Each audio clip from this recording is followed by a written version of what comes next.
Hi, hello, welcome. My name is Emmalyn. I'm so thankful that you're here. Thank you so much.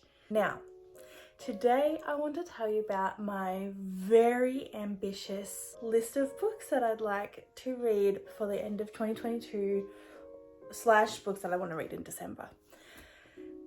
Now, keep in mind, this is a very ambitious list because the most books that I've read in a month this year was 7. So I really want to try and beat that for December. So I have 8 books that I really want to read in December. Fingers crossed I can do it. You'll see in my 2022 wrap-up video if I did it or not.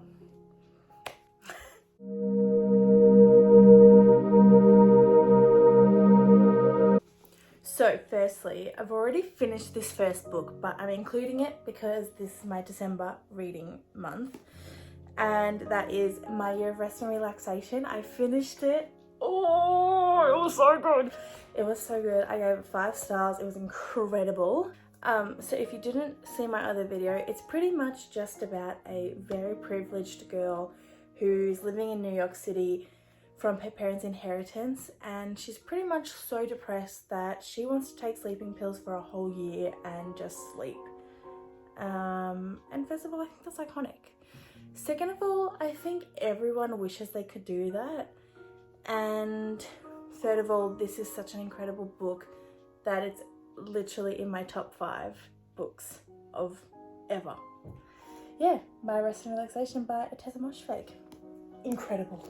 The next book I'm actually currently reading, and that is Slow Days, Fast Company, The World, the Flesh and LA by Babitz. I'm really enjoying it. I'm still pretty early on. I'm only up to page 33, so I've still got a lot more to go. So it is a fictionalized memoir of the iconic Babitz, and she was pretty much a nepotism baby it girl of the 60s in Hollywood. And throughout her books, she's sort of just talking about her life, her love, and what the time was really like back then. And it's very interesting. I feel like I need to say that she is actually a Trump supporter now. Oh, well, actually now she's dead. R.I.P. But before she died, she was a Trump supporter. So I feel like you have to say those sort of things. So far, it's good. All right, once I finished Slow Days, Fast Company, I really want to read Frankenstein by Shelley.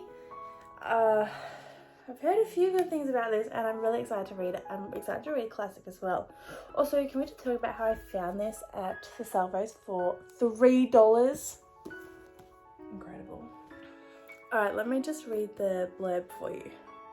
Obsessed with creating life itself, Victor Frankenstein plunders graveyards for the material to fashion a new being, which he shocks into life with electricity.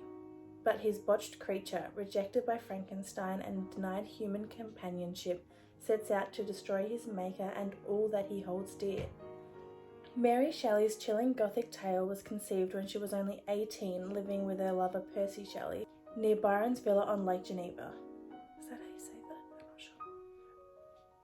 It would become the world's most famous work of horror fiction and remains a devastating exploration of the limits of human creativity. Oh my god, I'm even more excited to read that now. That sounds incredible. I'm excited. Alright, next I want to reread this book, and I spoke about it in my recommendations video, and that is Everything I Know About Love by Dolly Alderton. Yeah, I read this last year and I really have been meaning to reread it, and I really want to. So I'm going to try and make that a priority for December. So pretty much it is Dolly Alderton's memoir following her through her 20s, and she's pretty much just talking about how she views love and relationships, and it's really interesting to watch her grow older and see how her views and opinions change and grow over time. I think that's really interesting. Yeah, Everything I Know About Love by Dolly Alderton.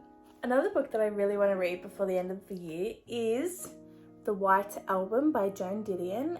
Now, I've heard so many great things about Joan Didion, and I have honestly gotten FOMO, so I really want to read this. This is the only book of hers I have, but I saw Where is it? That. These are all her books. So yeah, if I like this, I will be reading and purchasing every single one of those. Apparently, Joan Didion and Eve Babitz are sort of similar. I think they've got similar writing style, or the stories are similar. Oh, I can't really remember. I've heard a lot of people say something about these two together. Maybe they're friends or something. I'm not really too sure, but so yeah, I'm actually very excited to read this. All right, let me read you the blurb. We tell ourselves stories in order to live. The princess is caged in the consulate. The man with the candy will lead the children into the sea. Are you kidding me? I instantly want to read this. Let me keep going. In this now legendary journey into the hinterland of the American psyche, Didion searches for stories as the 60s implode. She waits for Jim Morrison to show up, visits the Black Panthers in prison, parties with Janis Joplin, and buys dresses with Charles Manson's girls. She and her reader emerge cauterized from this devastating tour of that age of the self-discovery into the harsh light of the morning after. Oh my god, I am so excited to read this now. Reading, like, talking about them is making me more excited to read them. I don't know if I'll be able to read this many books, do you? Do you think I can? I don't know. Next is In 5 Years by Rebecca Searle. Let me read you the blurb for this one. Diane Cohen has held true to her meticulously crafted 5-year plan since she understood the concept. On the day she nails the most important interview of her career and gets engaged to the perfect man, she is well on her way to fulfilling her life goals. But that night, Diane falls asleep and dreams of a night 5 years in the future where she's engaged to another man. It was just a dream, she tells herself when she wakes, but it felt so real. Determined to ignore the odd experience, she files it away in the back of her mind. That is, until 5 years later, when Diane meets the man from her dream. Ooh, that sounds interesting. It's a New York romance book. And you might notice a theme. A lot of the books I want to read have something to do with New York. And that's probably because I'm going there in a month, but I'm so excited. It also says on the back, perfect for fans of Me Before You. And I haven't actually read that book, but I love that movie so much. It's heartbreaking, but it's a beautiful movie. So yeah, I guess that's a good thing. Okay, next. Now, okay, I just have to preface. This book is looking a little bit rough, and that is because one time I took it to the beach and I actually didn't read it. For some reason, I was reading another book that I had. I brought this book with me in case I finished the other book, so I actually haven't read it yet. But just please don't mind the battered up book. But the next book I want to read before the end of the year is Cherry Beach by Laura Mecphee-Browne. Alright, I'll just read the blurb for you. She didn't know, because I knew she didn't feel the same way and I was scared she would try to. So I hid it and encouraged myself to deny it, like a sickly feeling in your gut that you try to pretend isn't the beginning of food poisoning. Oh, that doesn't sound too good. Hetty and Ness have been best friends since childhood. Hetty is captivating, the life of the party. Ness is a wallflower, hopelessly in love with her. Ooh. Leaving Melbourne for the first time to live abroad, they take a room in a share house of creatives in Toronto's student quarter. Hetty disappears into barkeeping and nightlife while Ness drifts aimlessly. But when friends find faith in the art gallery, an intense affair begins. With friends and a job, at last her life starts to make sense, and Hetty starts to fall apart. A mess of bad drugs and bad men. As winter freezes the lakeside city, the dark undercurrents of Hetty's character, the dangerous obsessions, abusive relationships become stronger. Ness may lose a person she loves more than anyone in the world. Laura Mecphee-Browne's first novel is a revelatory and beautifully written story of friendship and self-discovery. That sounds incredible. That's a very long blurb, actually. But yeah, I remember choosing this, first of all because of the cover. Are you kidding? And second of all, because they were leaving Melbourne to travel overseas. And at the time, my best friend and I were literally planning on moving overseas. Obviously that only happened for one of us, not me, but that's okay. Yeah, that's very interesting. I was like, oh my god, I need to have this book. And then I just never read it for some reason. I honestly don't know why. If you can hear that noise, that's Maggie at the door. Let me just let her in. I got her. Hey Maggie. She said, oh my god, I got to go. Okay, if you see this moving, that is just Maggie's tail. Oh, she's leaving anyways. Bye, Maggie. I'm sorry. Maggie's just sitting behind my camera staring at me. That cat. Finally, my last book I have that I want to read before the end of the year is Love and Virtue by Diana Reid. I actually started reading this sometime this year. I don't remember when, but yeah, for some reason I just stopped reading it, and I actually don't even know why or if it was bad or anything. Like, I actually have no idea why I stopped reading it. So I really want to start this again and reread it before the end of the year. All right, let me read you the blurb for this novel. So it has two main characters.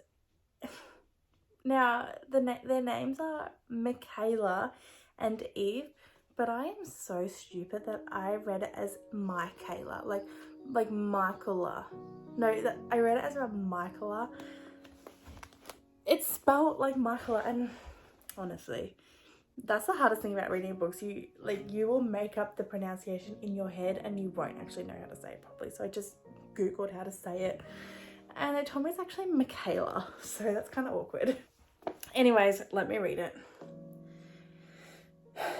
Michaela and Eve are two bright, bold women who befriend each other their first year at the residential college at university, where they live in adjacent rooms. They could not be more different. One is short and popular, the other uncertain and eager to please. But something happens one night in O Week, a drunken encounter, a foggy memory that will force them to confront the realities of consent and wrestle with the dynamics of power. Initially bonded by their wit and sharp eye for the college's mix of material wealth and moral poverty, Michaela and Eve soon discover how fragile friendship is and how capable of betrayal they both are.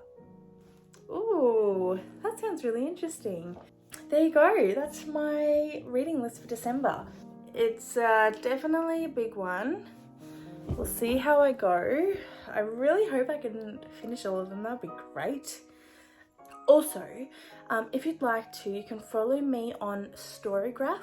It's an app, you just download it on your phone or whatever, and you can pretty much track your reading habits. It's so good. Like, you can pretty much put in the page number you're up to in the book and it will tell you what percent you are, which is also so good. But it also tracks your stats for the year and everything like that. And closer to the end of the year, I'm going to be doing like a 2022 reading recap or something like that. And I'm pretty much just going to tell you about all my stats. So yeah, if you'd like to follow me on there, my username is just emmalynallan. I will actually put it in the description box below. That'll be a lot easier. Yeah, follow me on there. I'll follow you back. It'll be a great time. We can see what each other's reading. How fun is that? Yeah. Okay. Thank you so much for watching. I appreciate and love every single one of you. Thank you. Bye. Have a great day. Bye.